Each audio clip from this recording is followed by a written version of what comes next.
Hey guys, मैं हूँ गौरी अग्रवाल और आज आपके सामने लेके आई हूँ क्लास 9 चैप्टर सेल बायो। सो जोश के साथ आ जाइए। आज हम पढ़ेंगे सेल बायोलॉजी। बहुत ही इंटरेस्टिंग है कि हमारी बॉडी की सेल्स कैसी होती हैं। हम प्रोकैरियोटिक सेल्स की बनी है या हमारा जो बॉडी है यूकैरियोटिक सेल्स का बना हुआ है। हम एनिमल सेल और प्लांट सेल में क्या डिफरेंस है, कितने सारे सेल ऑर्गेनेल सेल के अंदर होते हैं, क्या सेल का फंक्शन होता है, क्या रोल होता है हमारी बॉडी में, क्या लाइफ में जो है सेल को किसने जो है डिस्कवर्ड किया, किसने सेल थ्योरी दी, ये सारी चीज़ें डिस्कस करेंगे। So let's start with me.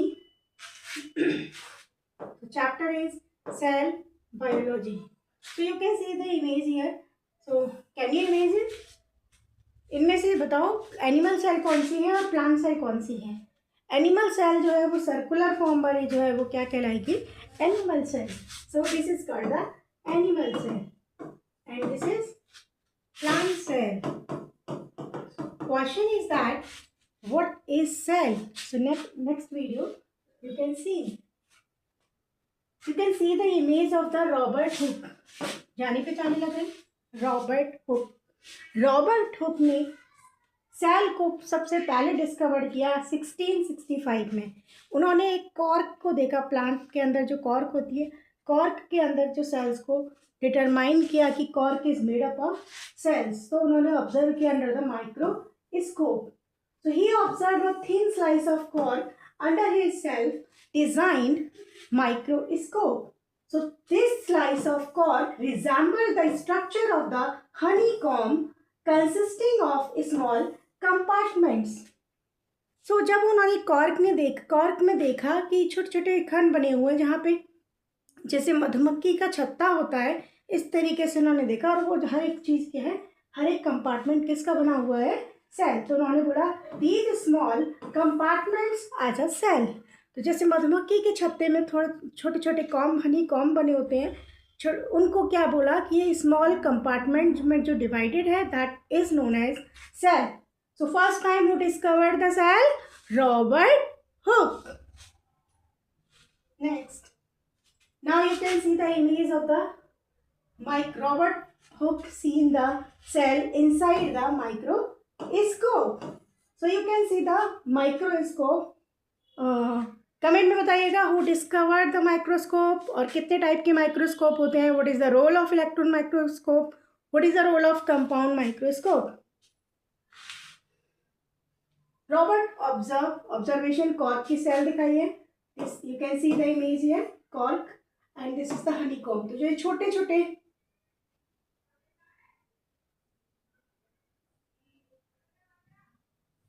You can see the here, ये जो छोटे छोटे बने हुए हैं दैट इज कॉम, जो कंपार्टमेंट है यही कंपार्टमेंट क्या है? सेल है।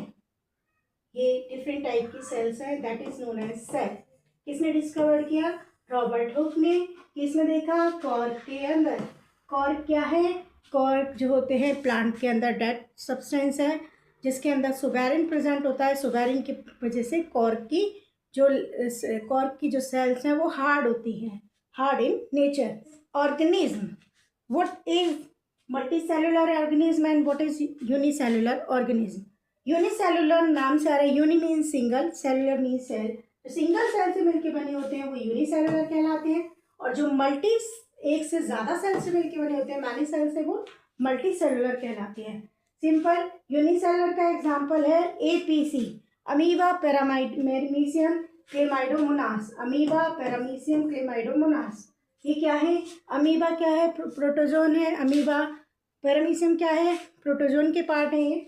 और ये कैसे हैं? ये सिंगल सेल के बने हुए हैं। और जबकि मल्टी सेल्स में क्या आएंगे आपके?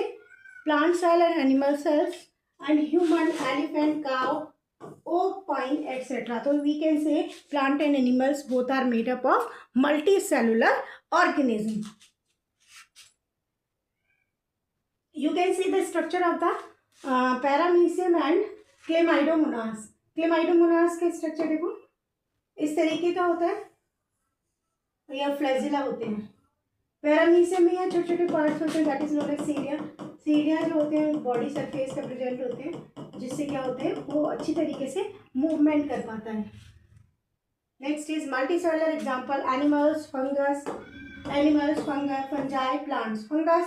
फंगस जो होते हैं white in colour, mushroom is the best example of the fungus. Yeast क्या करते हैं ये? यीस्ट देखा होगा, जितने भी आप पेटीज वगैरह खाते हो, केक्स खाते हो, तो उसमें केक्स तो नहीं बोलेंगे, पेटीज में क्या होते हैं, बनाने के लिए यीस्ट की ज़रूरत होती है। तो यीस्ट क्या होता है? खमीर जिसको बोलते हैं, वो क्या है? फंगस का ही एग्जाम्पल है। तो फंजाई क्या होते हैं? ये अपना खाना खुद नहीं बनाते हैं। ये कैसे होते हैं? ये दूसरों पे डिपेंड होते हैं। तो एल्गी से ये फूड लेते हैं। तो एल्गी और फंगस के बीच के रिलेशन को बोलते हैं हम सिम्बायोटिक रिलेशन, यानी connecting link between the algae and fungi. यानी एल्गी फंजाई से खाना लेता है, एल्गी फंजाई एल्गी से खाना लेती है, और फंजाई एल्गी को प्रोटेक्शन प्रोवाइड करता है। तो दोनों का सिम्बायोटिक रिलेशन है। Plant and animal cell, you can see different cells in human body की बात करें तो different types of cell you can see here, one by one you can see. इसको थोड़ा लार्ज कर दें।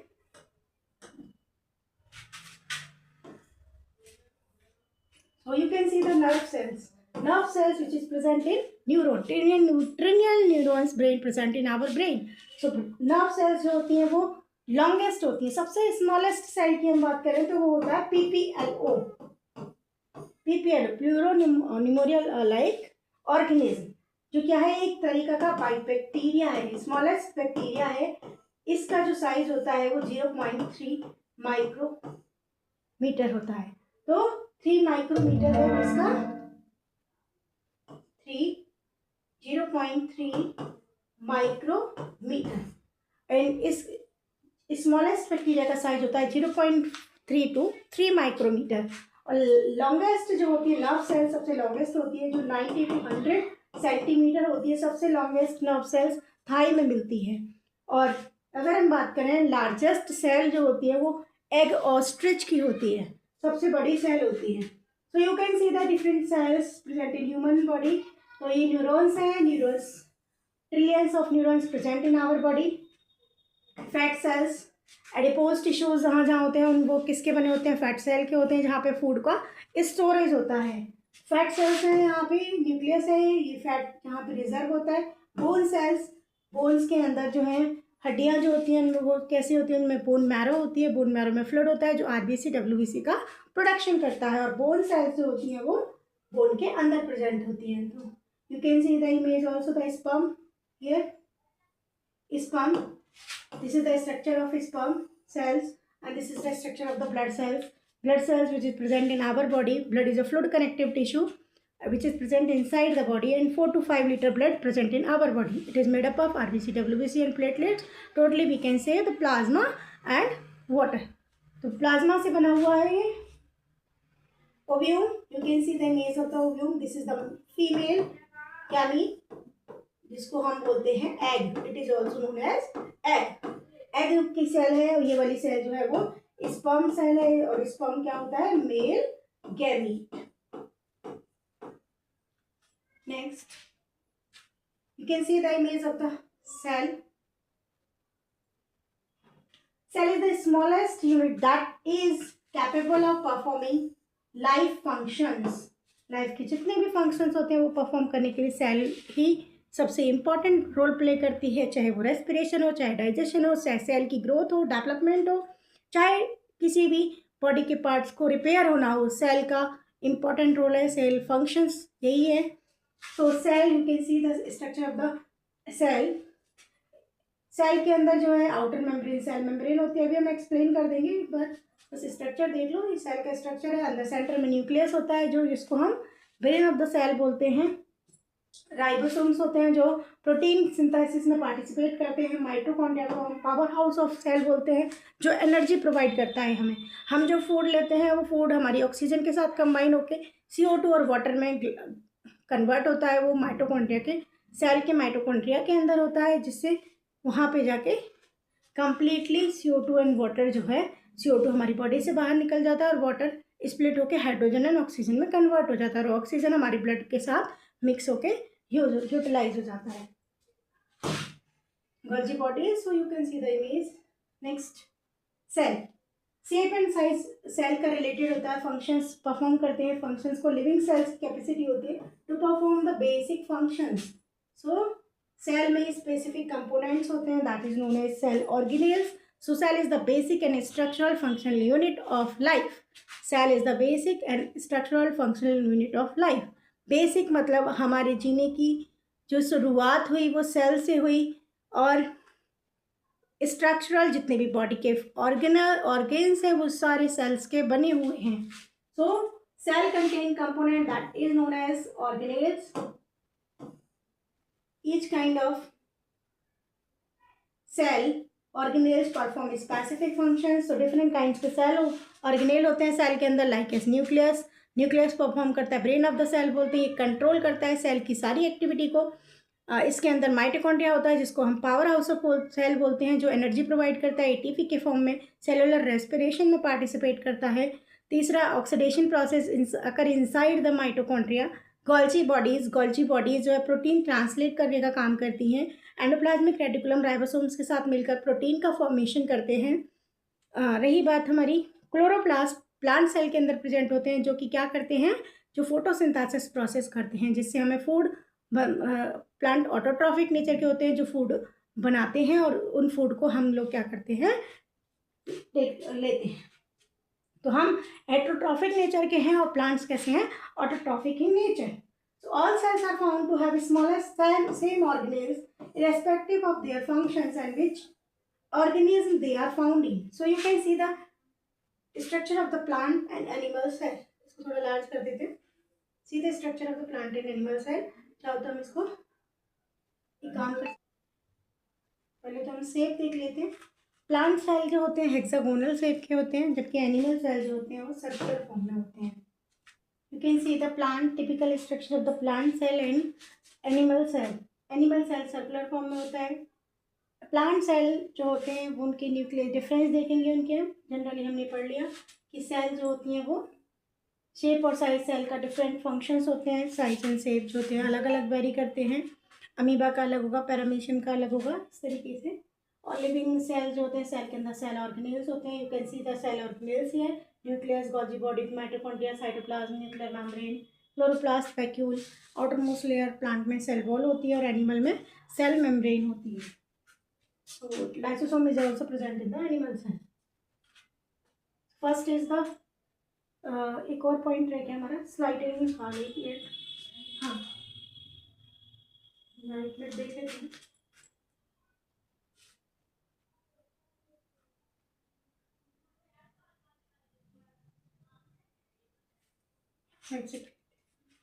सेल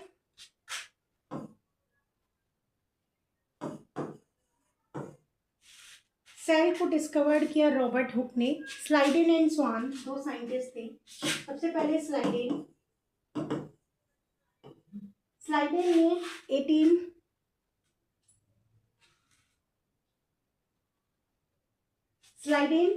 स्लाइडेन ने बताया कि जितने भी प्लांट हैं वो किससे बने हुए, सेल से. All plant are composed of cell. Schwann scientist थे. फिर उन्होंने बोला कि ऑल सेल्स आर, जितने भी जो हैं एनिमल हैं वो क्या है, उनकी जो थिन लेयर है वो किसकी बनी हुई है, सेल की बनी हुई है. All animal are composed of cell.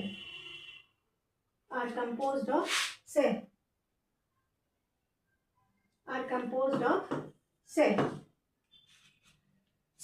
फिर इन दोनों स्लाइडेन एंड स्वान को कंबाइन कर दिया गया इनके फॉर्मूला को. उन्होंने बोला all plant and animal cells are arising from all plant and animal cells are made up of cell. Then who gave the cell theory? So cell theory was given by both scientists Slidin and Swan. And what is the role of cell theory? Robert, इसके बाद Robert Virchow scientist आए. उन्होंने बोला all cells are arising from pre existing sales.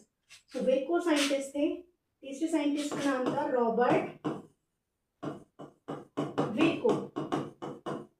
इन्होंने बोला और जितनी भी सेल्स होती हैं वो प्री एग्जिस्टिंग सेल्स होती हैं. All cells are arising from pre existing cells. और प्री एग्जिस्टिंग सेल्स कौन सी हैं आपकी? ओमनी सेलुला एसेलुला. पुरानी सेल से मिल्क से नई सेल्स का फॉर्मेशन होता है. तो पहला ये था थ्योरी, सेल थ्योरी. दूसरा था all cell plant and animal cells are made up of, all plant और animal are made up of cells. ये थी सेल थ्योरी. तो देख लेते हैं. सेल की सबसे आउटर मोस्ट लेयर होती है that is known as cell membrane. You can see the image here. Cell membrane.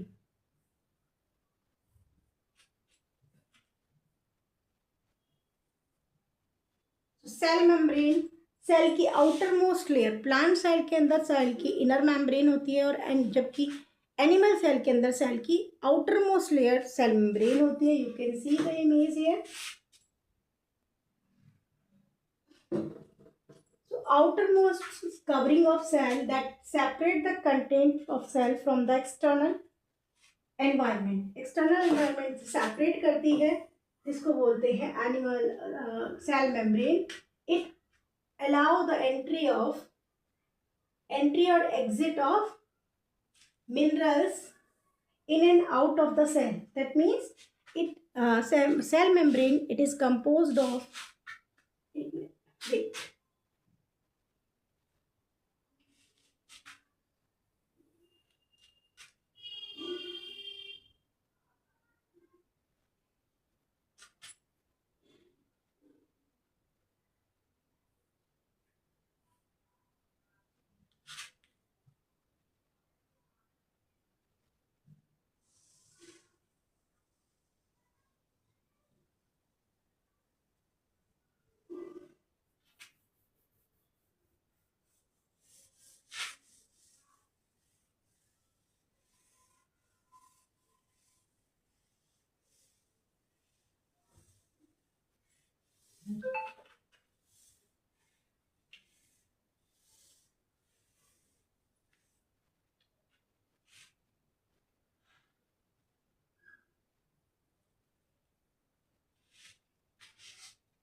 Cell membrane outer most layer होती है एनिमल सेल की. प्लांट सेल की इनर मोस्ट लेयर होती है. सेल जो बनी होती है मेम्ब्रेन, वो प्रोटीन और लिपिड की बनी होती है.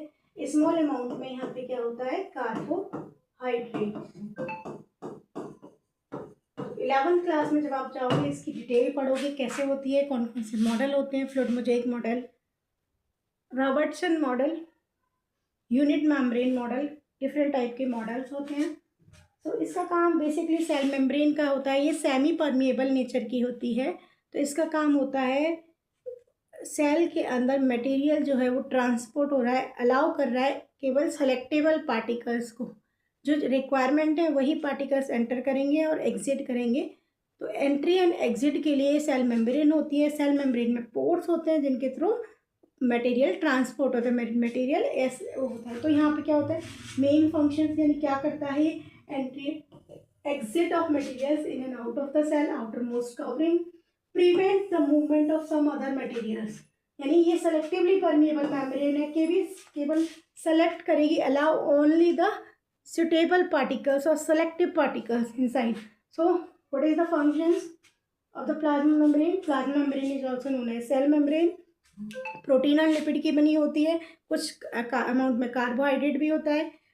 स्पोर होते हैं इनके अंदर. सेलेक्टिवली परमिएबल नेचर की होती है. गैसेस एक्सचेंज में हेल्प करते हैं. एक्टिव और passive process occur inside this, जहाँ पे मटेरियल्स सेलेक्टेड मटेरियल्स पास होते हैं. गैसेस एक्सचेंज हो गया. Osmosis and diffusion process occur inside the cell membrane. Osmosis and diffusion में क्या डिफरेंस है? You will write in comment box. Next is you can see the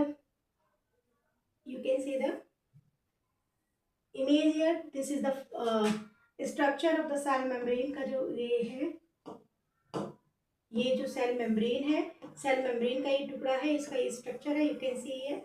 ये जो होती है प्रोटीन और लिपिड की होती है, ये प्रोटीन वाला पार्ट होता है, ये एक्सटर्नल प्रोटीन, ये इंटरनल प्रोटीन, और ये यहाँ पे क्या है, लिपिड है। ये हाइड्रोफिलिक नेचर की होती है, फोबिक और फिलिक नेचर की। ये फ्लूइड मुझे एक मॉडल है, you will study in 11th class. Fluid मुझे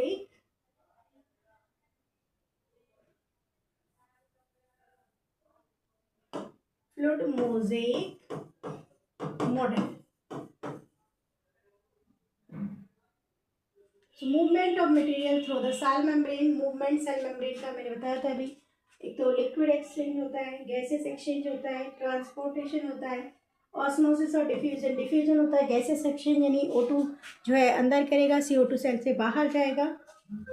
और गैसेस एक्सचेंज होते हैं, लिक्विड एक्सचेंज होते हैं, वाटर का एक्सचेंज होता है। वाटर लिक्विड एक्सचेंज होगा वो ऑस्मोसिस प्रोसेस के थ्रू होगा। तो ऑस्मोसिस क्या होता है, movement of solvent from higher to lower concentration with a semi permeable membrane. कोई भी पार्टिकल्स जब मूव कर रहे हैं हाई से लो कंसंट्रेशन की तरफ, और वहाँ पे क्या है, सेंटर में सेमी परमिएबल मेम्ब्रेन है जिसके थ्रू वो ट्रांसपोर्ट होता है।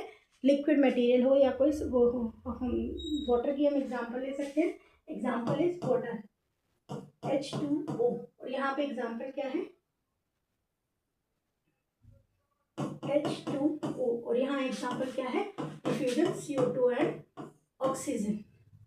Diffusion gases exchange take place from region of higher concentration to lower concentration. Difference सही है, ऑस्मोसिस में सेमी परमिएबल मेम्ब्रेन होती है, डिफ्यूजन में कोई सेमी परमिएबल मेम्ब्रेन नहीं होती है।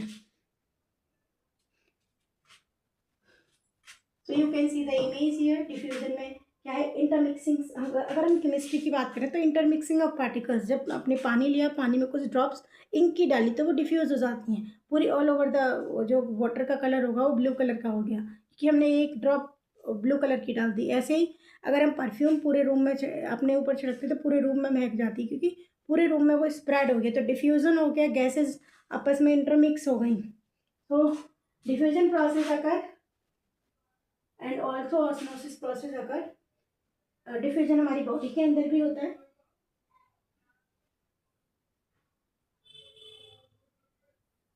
तो you can see the image, solute high concentration से लो कंसंट्रेशन की तरफ जाता है तो क्या होगा, डिफ्यूजन होगा। और यहाँ पे एक मेम्ब्रेन है that is known as selectively permeable membrane और सेमी परमिएबल मेम्ब्रेन। तो ये जो है मेम्ब्रेन दिख रही है, low sugar concentration, high sugar concentration, high water concentration and low water, high to low.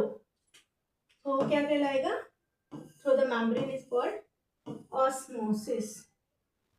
Clear the concept? Difference between the diffusion and osmosis. Simple. Diffusion, osmosis is a special type of diffusion we can say. So difference between the osmosis and diffusion, diffusion में gaseous exchange होता है, osmosis में water and sugar solution जो है, जहाँ पे अगर water की बात करी जा रही है तो water high to low और sugar की बात की जा रही है तो low to high। यही होता है। ऑस्मोसिस में डिफरेंट टाइप के होते हैं, हाइपोटोनिक, हाइपरटोनिक और आइसोटोनिक। हाइपरटोनिक जब बाहर की कंसंट्रेशन ज़्यादा हो, अंदर की कंसंट्रेशन कम हो, तो क्या होता है, ऑस्मो सेल जो होती है वो श्रिंक कर जाती है। हाइपरटोनिक का एग्जांपल है बेस्ट, आप किशमिश को शुगर सॉल्यूशन में डाल दो तो किशमिश पिचक जाएगी, और किशमिश को पानी में डाल दो तो फूल जाएगी।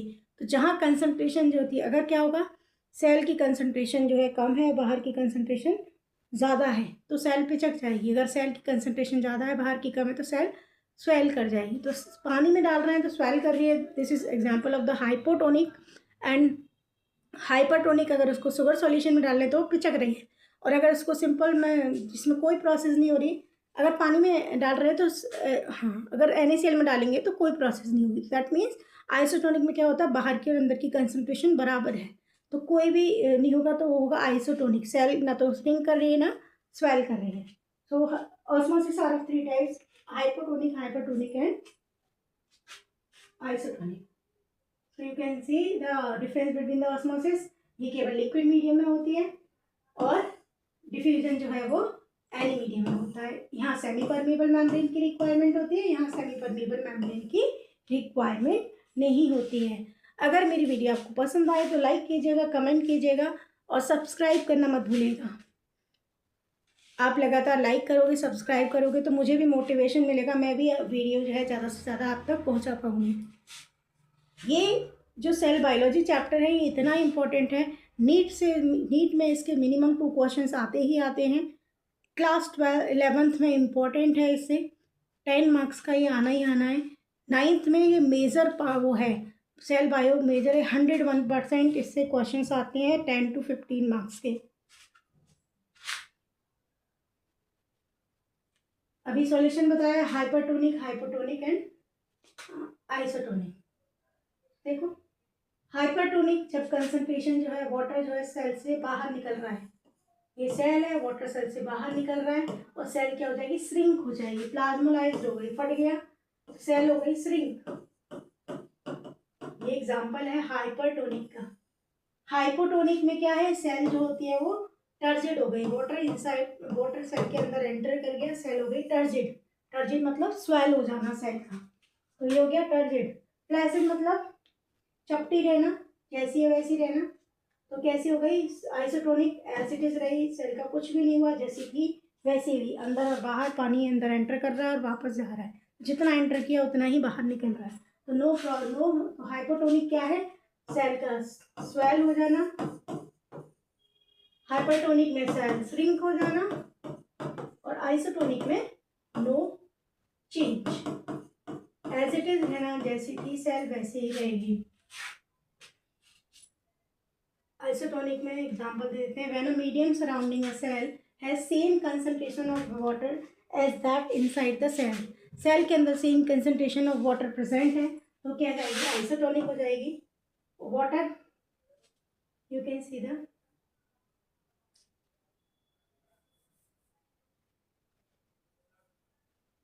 इमेज हियर, प्लेसिड दिखाई है आइसोटोनिक सेल्स को। Water crosses the cell membrane in both the direction, यानी अंदर जा रहा है और बाहर जा रहा है, देखो अंदर भी आ रहा है और बाहर भी जा रहा है, तो क्या हुई, कंसंट्रेशन मेंटेन हो गई, but the amount is going in is same as the amount going out, जितना बाहर गया पानी उतना ही अंदर गया, so there is no overall movement of water, cell will stay the same size, cell में कोई चेंज हुआ, cell will remain as a same. So cell अगर साइज बढ़ गया तो हाइपोटोनिक सोल्यूशन है, सेल का साइज कम हो गया तो हाइपोटोनिक है, और सेल जैसी थी वैसे ही रिमेन साइज से सेम रहा तो वो क्या हो गई, आइसोटोनिक। हाइपोटोनिक में दे रखा है, हाइपोटोनिक में क्या होती है, कंसंट्रेशन हायर होती है, सेल की कंसंट्रेशन जो है, वाटर की कंसंट्रेशन सेल की कंसंट्रेशन से ज्यादा है, तो क्या होगा, सेल।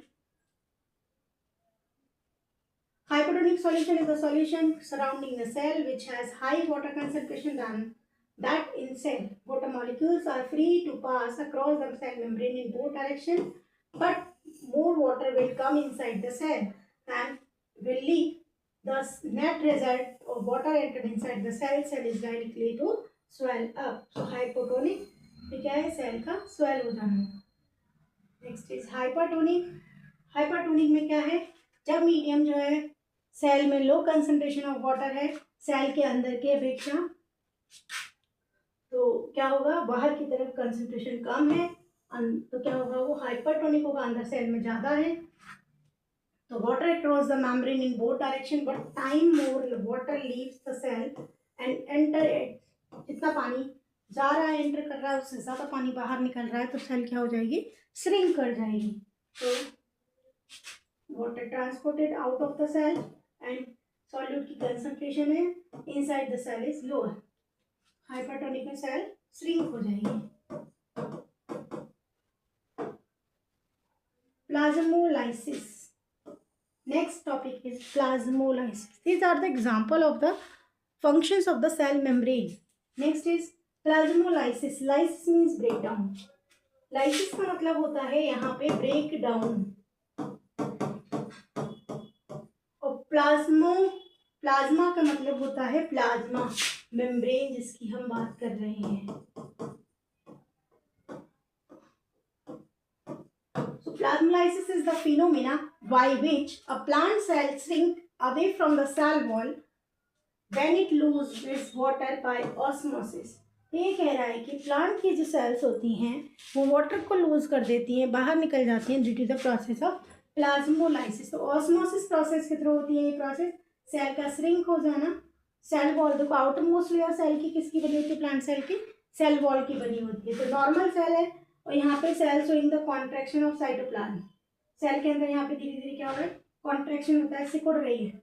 और प्लाज्मोलाइसिस सॉल्यूशन में डाला तो प्लाज्मोलाइज हो गई सेल, दिखाया गया है। तो प्लाज्मोलाइसिस मीन्स होता है सेल का osmosis process, phenomena by which a plant cell shrink away from the cell wall when it loses water by osmosis। Osmosis यानी हाइपरटोनिक वाली कंडीशन आ गई है। Next is cell wall. Plant cell में सबसे बाहर की जो लेयर होती है that is known as cell wall. Outer most covering of plant cell is known as cell wall. It is hard in nature, ये प्रोटेक्टिव नेचर की होती है, हार्ड नेचर की होती है सेल वॉल। और सेल वॉल के अंदर होती है सेल मेम्ब्रेन। सेल वॉल होती है, जैसे आप 3 टाइप की होती है प्राइमरी, इसको डिफ्रेंशिएट करते हैं, primary cell wall, middle lamella and secondary cell wall. So it is made up of cellulose and pectin and also some amount of lignin. ऐसे समझो जैसे जब हम घर को बनाते हैं तो ईंट रखते हैं, ईंट जो होती है वो हमारी प्राइमरी सेल वॉल है, उसके ऊपर हमने सीमेंट लगा दिया, हार्ड कर दिया उसको, तो वो क्या है हमारी मिडिल लेमला, और उसके ऊपर फिर हमने पुट्टी करके कलर कर दिया तो वो क्या है सेकेंडरी सेल वॉल। तो इस तरीके से सेल वॉल जो है वो उसकी 3 परत होती है, प्राइमरी, सेकेंडरी और मिडिल। तो प्राइमरी और सेकेंडरी वाली जो होती है सेलुलोज और पैक्टिन की बनी होती है, और मिडिल लेमला बनी होती है लिग्निन की, जिससे क्या प्रोवाइड करती है, हार्डनेस प्रोवाइड करती है सेल वॉल में। सो हार्ड आउटर कवरिंग को हम सेल वॉल, सेल की आउटर कवरिंग को हम बोलते हैं cell wall. So this is called the cell wall. You can see the image here. Cell wall, hard outer layer present outside the cell membrane and made up of cellulose. Mainly cellulose की बनी होती है और small amount में pectin है, क्या होता है लिग्निन। पैक्टिन एंड लिग्निन जब तुम 11th क्लास में पढ़ोगे तो वहाँ पता लगेगा आपको कि इसमें लिग्निन और पैक्टिन भी होता है। सेलुलोज क्या होता है, ये एक कॉम्प्लेक्स स्ट्रक्चर है कार्बोहाइड्रेट का। बहुत सारे हम बोल सकते हैं पॉलीसेकेराइड मिल के एक सेलुलोज का निर्माण करते हैं। ये क्या करता है, प्लांट को स्ट्रक्चरल स्ट्रेंथ प्रोवाइड करता है। और सेलुलोज, हम लोग सेलुलोज को डाइजेस्ट नहीं कर सकते। क्या हम चारा घास खा सकते हैं? नहीं खा सकते। कुछ एनिमल्स खा सकते हैं, यानी जिनके अंदर कैपेसिटी होती है सेलुलोज को डाइजेस्ट करने की। हमारी बॉडी के अंदर सेलुलोज डाइजेस्ट करने की कैपेसिटी नहीं है, तो हम सेलुलोज को डायरेक्ट डाइजेस्ट नहीं कर सकते। प्लांट के जो सेल वॉल होती है वो क्या करती है, यानी प्रोटेक्शन प्रोवाइड करती है, एनवायरमेंटल जो चेंजेस होते हैं उनसे प्रोटेक्ट करती है सेल वॉल। तो सेल वॉल लिग्निन और उसकी बनी होती है, सेलुलोज की बनी होती है। सेल वॉल का फंक्शन क्या है, protect from external environment, repairing, maintain the cell structure, cell membrane को ये मेंटेन करती है, प्रोटेक्शन प्रोवाइड करती है, हार्ड नेचर की होती है सेल वॉल। और सेल वॉल जो है मेन उसका काम क्या है, स्ट्रेंथ, मैकेनिकल स्ट्रेंथ प्रोवाइड करती है। एक्सटर्नल एनवायरनमेंट में जो भी चेंजेस हो रहे हैं उनसे प्रोटेक्शन प्रोवाइड करती है। और सेल वॉल सेल को मेंटेन करती है। सबकी cell membrane, what is the difference between the cell membrane and cell wall? Write down in comment box difference between the cell membrane and cell wall. Next part is major part of the cell is nucleus. So पहले हम difference पढ़ लें, एक और गड़बड़ हो गई यहाँ पे, हम पढ़ लेते हैं। प्लांट, प्रोकैरियोटिक सेल और यूकैरियोटिक सेल में difference, animal and plant cell में डिफरेंस। निकालते हैं आप बुक में, यहाँ पे you can see the difference between the prokaryotic and eukaryotic cell. Prokaryotic cell जिसका साइज होता है 1 to 10 माइक्रोमीटर, और जबकि यूकैरियोटिक सेल का साइज होता है 5 to 100 माइक्रोमीटर होता है।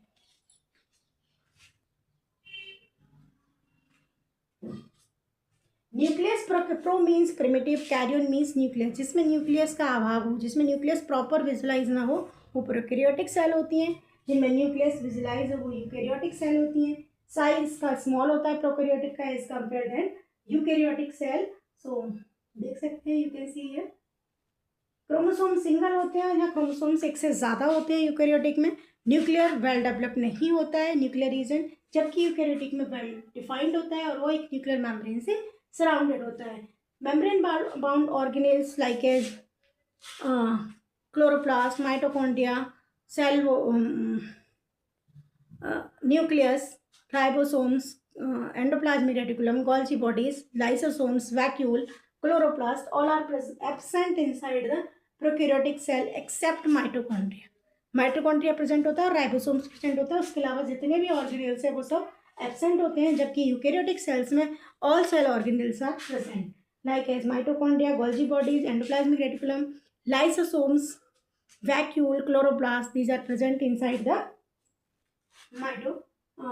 prokaryotic eukaryotic cell. So you can see the difference between the plant cell. You can see the structure of the animal cell.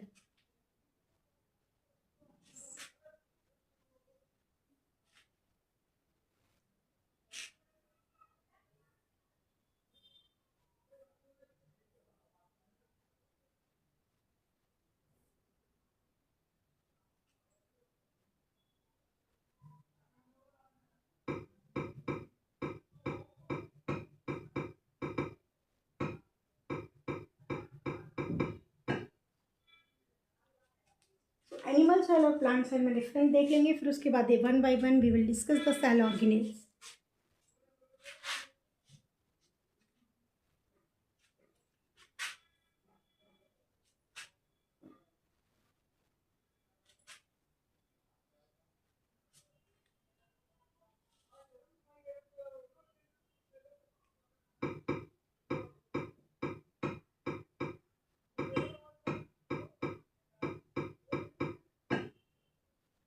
दोनों साइड में हम देखते चलेंगे प्लांट और एनिमल सेल।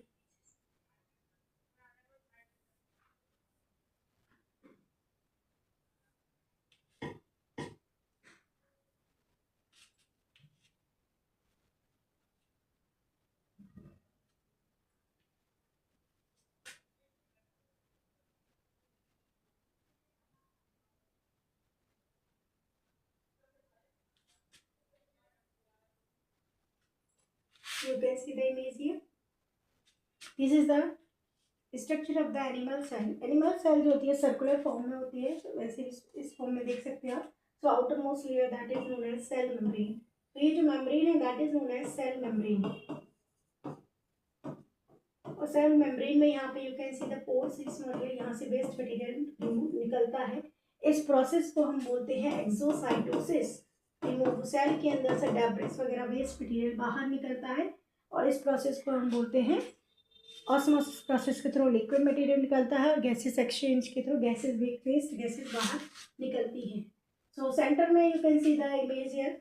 सेंटर में जो है ये न्यूक्लियस है, ये वाला पार्ट, और ये है न्यूक्लियोलस। तो nucleus brain of the cell बोलते हैं, ये न्यूक्लियस है। न्यूक्लियस में ये इस तरीके से यहाँ पे राइबोसोम्स पड़े हुए हैं। यहाँ जेनेटिक मटेरियल होता है that is known as DNA. यहाँ क्या होता है, क्रोमोसोम्स होते हैं, क्रोमोसोम्स के अंदर डीएनए होते हैं, डिटेल हम बाद में पढ़ लेंगे। यहाँ माइटोकॉन्ड्रिया है, ये सेल के अंदर ये एंडोप्लाज्मिक रेटिकुलम जुड़ी हुई होती है, कुछ रेटिकुलम से जुड़ी होती हैं। न्यूक्लियस से जब एंडोप्लाज्मिक रेटिकुलम जुड़ी हुई होती है उनको RER बोलते हैं, इनको बोलते हैं RER। जो जुड़ी हुई नहीं है बाहर की साइड में, इनको बोलते हैं SER, स्मूथ एंडोप्लाज्मिक रेटिकुलम। कुछ राइबोसोम साइटोप्लाज्म के अंदर होते हैं, इसके अंदर जो फ्लूइड होता है उसको हम साइटोप्लाज्म बोलते हैं। तो यहाँ पे न्यूक्लियस है, न्यूक्लियस के ये न्यूक्लियोलस है, ये है न्यूक्लियोलस, ये है न्यूक्लियस, और ये है यहाँ पे thread like structure that is present inside the nucleus that is known as chromatin. और न्यूक्लियस मेम्ब्रेन में यहाँ पे ये पोर होते हैं, ये this is known as pore, nuclear pore जिनको बोलते हैं, जहाँ से मटेरियल बाहर निकलता है और प्रोटीन सिंथेसिस होती है। न्यूक्लियर एनवेलप जो लेयर होती है डबल मेम्ब्रेन बाउंड ऑर्गेनेल है, न्यूक्लियर मेम्ब्रेन जिसको बोलते हैं, यहाँ हम बोल सकते हैं न्यूक्लियर एनवेलप। और यहाँ जो होता है गोल्जी बॉडीज, ये जो पार्ट बना हुआ है that is known as Golgi bodies. जब प्रोटीन का फॉर्मेशन हो जाता है तो उनकी पैकेजिंग होके उनको मॉडिफाई करने का काम, प्रोटीन को ट्रांसलेट करने का काम गोल्जी बॉडीज करती है। यहाँ सेंट्रियोल होती हैं। जब न्यूक्लियस डिवाइड होता है सेल डिवीजन के दौरान तो सेंट्रियोल जो होते हैं जो सेल को जो क्रोमोसोम्स को हैंग करते हैं, न्यूक्लियस को डिवाइड होने में हेल्प करते हैं। सेंट्रियोल होती है, माइक्रोट्यूबल्स होती हैं यहाँ पे। और ये गोल्जी बॉडीज में जब प्रोटीन और शुगर का मॉडिफिकेशन हो जाता है उसके बाद जो वेस्ट मटेरियल डेब्रिस फॉर्म में वो एक पैकेज फॉर्म में हो जाता है जिसको हम बोलते हैं लाइसोसोम्स। फिर ये लाइसोसोम्स जो वेस्ट मटेरियल है उसको सेल से बाहर फेंक देता है, जिससे क्या होगा, सेल में जो डेब्रिस है, गंदगी है, वो रिमूव हो जाएगी, सेल स्वस्थ रहेगी। अगर वो अंदर रही सेल के अंदर तो पूरी सेल को डिस्ट्रॉय कर देगी। तो लाइसोसोम को हम सुसाइड वेक्टर भी कहते हैं। So this is the structure of the animal cell. तो यहाँ पे प्लांट सेल का दे रखा है, लेकिन प्लांट सेल का हम दूसरा देख लेंगे structure. Yes, so clear the concept. देख लेते हैं प्लांट सेल का structure. So you can see the structure of the plant cell. Hexagonal shape का होता है। आउटर एनिमल सेल में जो आउटर कवरिंग थी वो सेल मेम्ब्रेन थी, जबकि प्लांट में जो है वो कवरिंग है क्या है, किसकी है, सेल वॉल की। तो cell wall outer most covering है, सेल वॉल। और सेल वॉल में यू कैन सी दी है, इस पे पैन नहीं चलेगा, आप देख सकते हैं वैसे ऐसे। तो सेल वॉल है ये सबसे बाहर, ये एडजेसेंट सेल वॉल है, प्लाज्मोडेस्माटा है, कनेक्शन बिटवीन द सेल। आपस की सेल एक दूसरे से कनेक्टेड होती है, उस पॉइंट को बोलते हैं प्लाज्मोडेस्माटा। राइबोसोम्स है, माइटोकॉन्ड्रिया है, वही न्यूक्लियस है, अंदर क्रोमैटिन, न्यूक्लियर, एंडोप्लाज्मिक रेटिकुलम में माइटोकॉन्ड्रिया, गोल्जी बॉडीज। यहाँ पे सिर्फ क्लोरोप्लास्ट होते हैं जो कि प्लांट सेल में नहीं होते हैं लार्ज अमाउंट में, यहाँ वैक्यूल होता है। जबकि एनिमल सेल में वैक्यूल जो होते हैं उनका साइज बहुत छोटा होता है। गोल्जी बॉडीज यहाँ भर भर के होते हैं, वहाँ गोल्जी बॉडीज कम होते हैं। यहाँ वहाँ एनिमल में लाइसोसोम ज़्यादा होते हैं, प्लांट में लाइसोसोम्स कम होते हैं और वो वैक्यूल फॉर्म में होते हैं।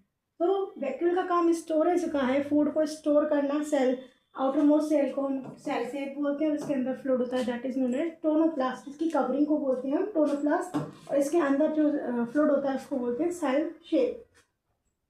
माइटोकॉन्ड्रिया होता है, यहाँ क्लोरोप्लास्ट होता है। क्लोरोप्लास्ट फोटोसिंथेसिस प्रोसेस में पार्टिसिपेट करता है। तो प्लास्टिड्स जो होते हैं वो 3 टाइप के होते हैं, chromoplast, chloroplast and leucoplast.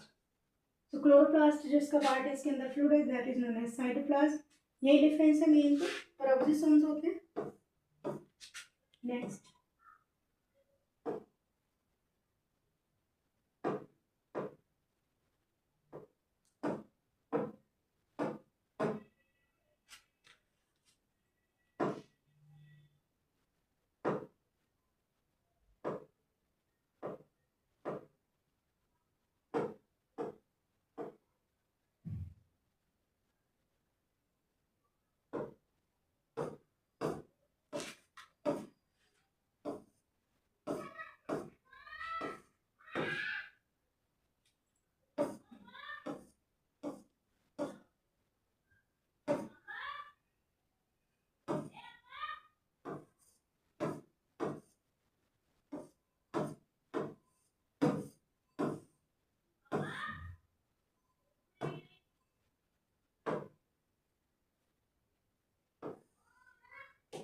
so first cell organelle that is known as nucleus. Nucleus is a double membrane bound organelle, और ये क्या होता है, इसको हम न्यूक्लियर मेम्ब्रेन कहते हैं। Double membrane outer most layer होती है, nuclear envelope, outer membrane and inner membrane.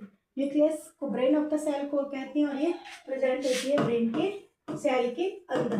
तो ये क्या करती है, सेल की सारी एक्टिविटी को कंट्रोल करती है। कंट्रोल all activities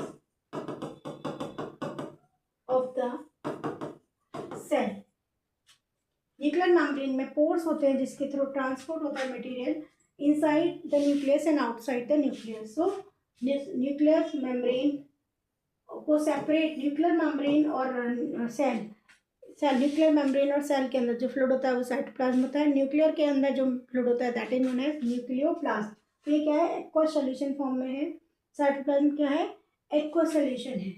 तो इससे क्या होता है, सेल ऑर्गेनेल्स आपस में चिपकते नहीं है, कोलैप्स नहीं करते हैं, ऐसे ही न्यूक्लियोप्लाज्म जो फ्लूइड होता है न्यूक्लियस के अंदर, उसको न्यूक्लियोप्लाज्म बोलते हैं, वो भी कार्बोहाइड्रेट प्रोटीन लिपिड का बना होता है।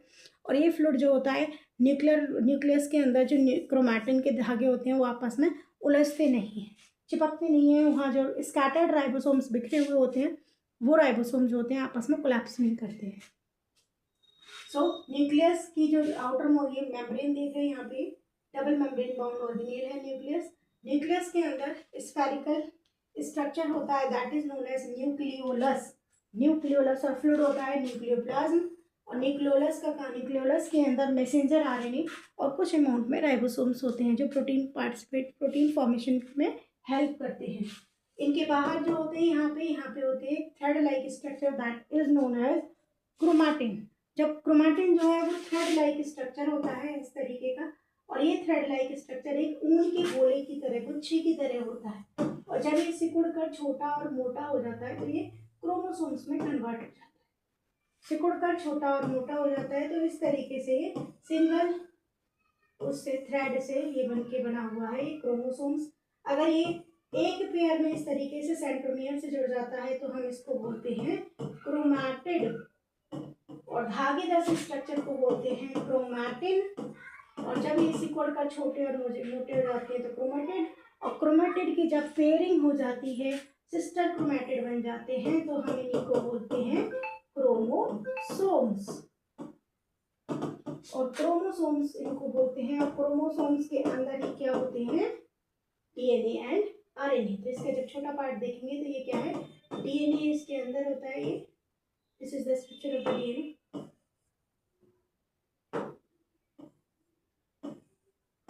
तो ये डीएनए हो गया, और डीएनए के अंदर यहाँ मिलते हैं gene.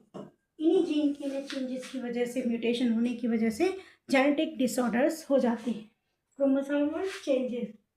Chromatin cell membrane, nucleus के अंदर क्रोमैटिन क्रोमोसोम्स होते हैं जो विजिबल होते हैं, रॉड शेप स्ट्रक्चर होता है। ओनली व्हेन सेल जब डिवाइड होती हैं तब हमें विजुलाइज होते हैं ये क्रोमोसोम्स।